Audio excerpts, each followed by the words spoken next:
This video is going to show you how to create your own PayPal payment buttons and how to add your download link to that. Also, it will show you how to customize your image. Now, the first thing you're going to need, of course, is a PayPal account, and you need either a business or a Premier account. Once you've signed in, go to Merchant Services, and then roll down the side here, and you see the different kinds of buttons you can make. We're going to just concentrate on Buy Now button, so click on the Buy Now button. You get a screen that you fill out. So your item name, this is the description of your item.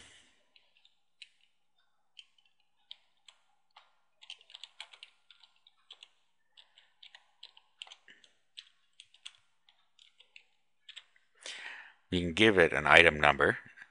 That's optional. Just key it in there. The price you're going to charge. And the currency. And you can pick any of these currencies that they give you the choice of in here. Buyer's default country. This just sets the default of what PayPal thinks the buyers are coming from, the country they're coming from. Usually you might want to set that to United States because that's probably where most of the buyers come from. But it is an optional field and you can just set it however you want. All it does really is it sets the parameters on the page, and they would have to change a country if they're not from the country you chose there. You can have an optional weight here if your product is a physical product. Now here you can choose one of PayPal's predefined buttons. You can either use the default button or you can click on the link and you can pick any of their buttons here if you want to change it.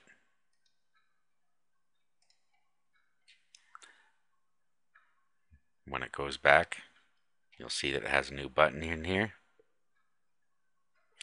Now here you can place a URL to a custom image if you already have one uploaded on your site. If you're going to do that, you just check this button here and you place the URL inside there. Button encryption. This is so somebody can't view the source of your website and find your download link. So you should have it encrypted. If you're not sending them to a download page, it doesn't matter whether you have it encrypted or not. Shipping options. You can set up in your profile a shipping table and tell them how much shipping will be in there. Or you can use a flat rate amount if you're going to ship it, and you just check this and you put how much it is here. If you don't put anything in there in your table, in your profile, then no shipping will be charged. Then your sales tax options. You have the same thing here. In your profile you can set up how you're going to charge sales tax, or you can put a flat rate amount in here. Now at this point you can either create the button or add more options. If you're going to send them to a download page, you're going to want to add more options.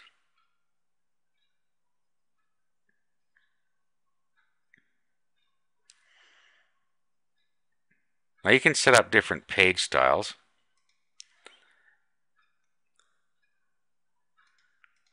And we'll go over that in a minute.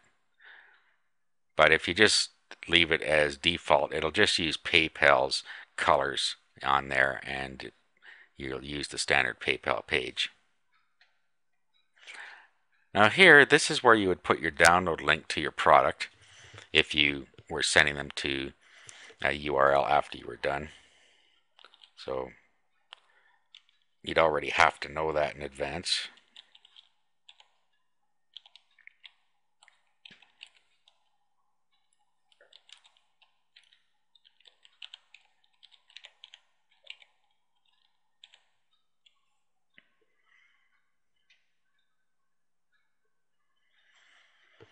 If they cancel their payment, you'd want to probably send them to back to your home page, or you can send them anywhere else you want. Doesn't matter.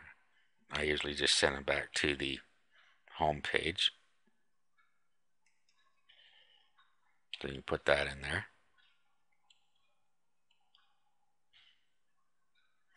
This is where you set up your shipping preferences.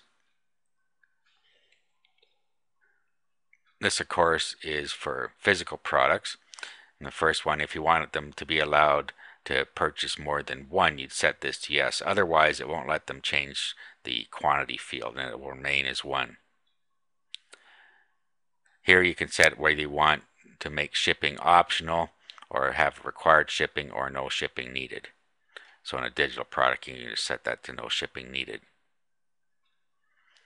You can give them special instructions here, and you just set that to yes if you want to use it, and you put the title in here. And here you put the address to receive payment notifications, and PayPal will send you an email every time somebody sends a payment. At this point we're done, so you just click the create button now.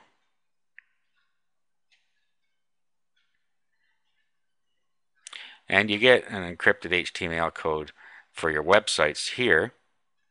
And all you have to do is click select all and then copy it. And usually what I do at this point is I open Notepad and I paste it in here so that I have the code handy.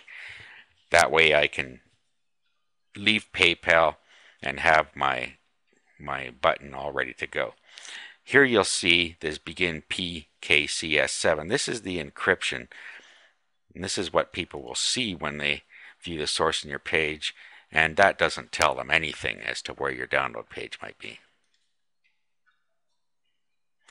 At this point you can go ahead and create another button. If you were going to create a button for a special offer, for instance, for the same product, you might want to create the same button again but with a different price on it. So you could just go back, create another button. At this point you could create a whole new button if you wanted, or if you were creating just another copy of this button with a different price, you could just do that. Go to add more options, and this will all have been kept for you. And then just create button now, and it will create another button. Now let's go into our profile and go over a couple of those things we talked about before. We talked about how we're charging sales tax. So you just go into your profile and you go into the sales tax section, and here you can set how you're going to set up your domestic sales tax if you're going to charge sales tax. And then if you have international sales tax, you set it here. Shipping preferences and calculations. First we're going to calculations. And this is where you can set up a table, either a flat amount or a percentage of sales, and then your currency here. Then down here you set up your table.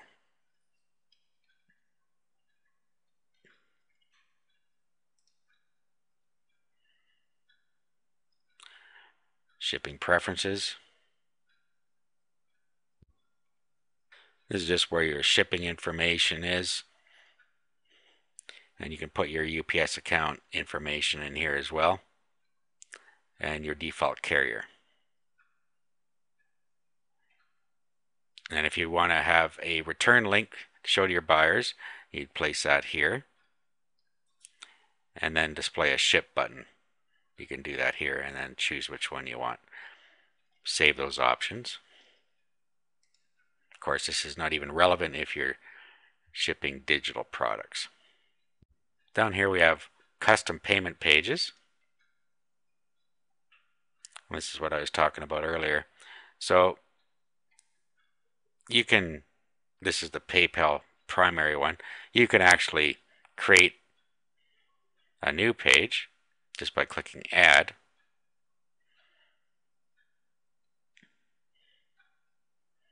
You give it a style name.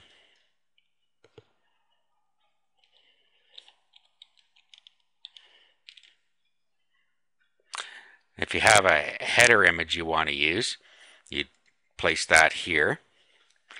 Now this comes in handy because some people don't know that after they pay they need to click the return to merchant button. So you could create a little header that says be sure to click the return to merchant button after to get your digital product. You could make a little header that says that.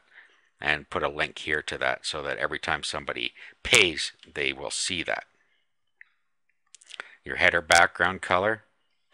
Basically, it's just like customizing an HTML page. And these are standard hex code colors that you can get off any color chart. So you just set all your colors here and you save your page. That will then be available on the drop-down list in your payment when you create your payment buttons. The last thing we'll do is we'll customize the image on the button we just created. Now presumably what you would do now is you would place your button on an HTML page, and you would have your page in a folder that you would upload to the internet. In there you might want to actually also put a payment button image. If you wanted to have your own image, you could put it in the same folder, and then you could just change it in here. So let's do a quick example of that. First, we're going to just save this as an HTML file, and we'll call it example.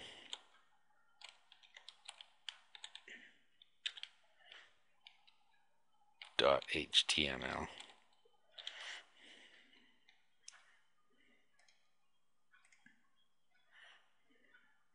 And now we'll go ahead and save this.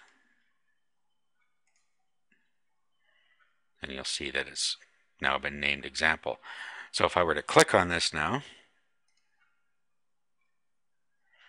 you see that we have our payment button here, and that's all we have on this particular HTML page. And if we click on this button, you'll see that it brings it up with our company name, My Product 1, which is the description we gave it, and $17 US, which was the price we gave it. Then people can proceed either by paying by credit card or by signing into PayPal. And then if we view the page source, view page source, you'll see that we have our encrypted button here, and that's all that's on there. Now, if we wanted to change the image, we would put this into its own folder and put the image in there as well. Or if you were uploading your site to the root directory of your hosting account, you would also load the picture into the root directory. Or you could load the picture into any other directory and link to it in the URL. But it's easy just to keep them together. So I'm going to do that now. Okay, so I've created a new folder just called test here. And inside there I've copied the example HTML page we just made, which in this case only has a button on it. So as you can see, our example.html is in here. So all we need to do is place the image in here as well. So we'll go find an image to use. Alright, so I found a button we're going to use. And here's what it looks like here. Now all you have to do, very simply, is you can open it with Notepad to change it. And all you have to do is go where it says image alt equals 0, border equals 0, source equals, and make sure at the end of it, don't change this one that says pixel.gif or your button won't work. Make sure you change the one that says something about button on it, which is this line here. So remove all of this, or highlight it all. So right after it says image source equals, inside the quotes, highlight that and just put the name of your button in there. In our case, it was button2.jpg, I believe. Verify that. Button2.jpg.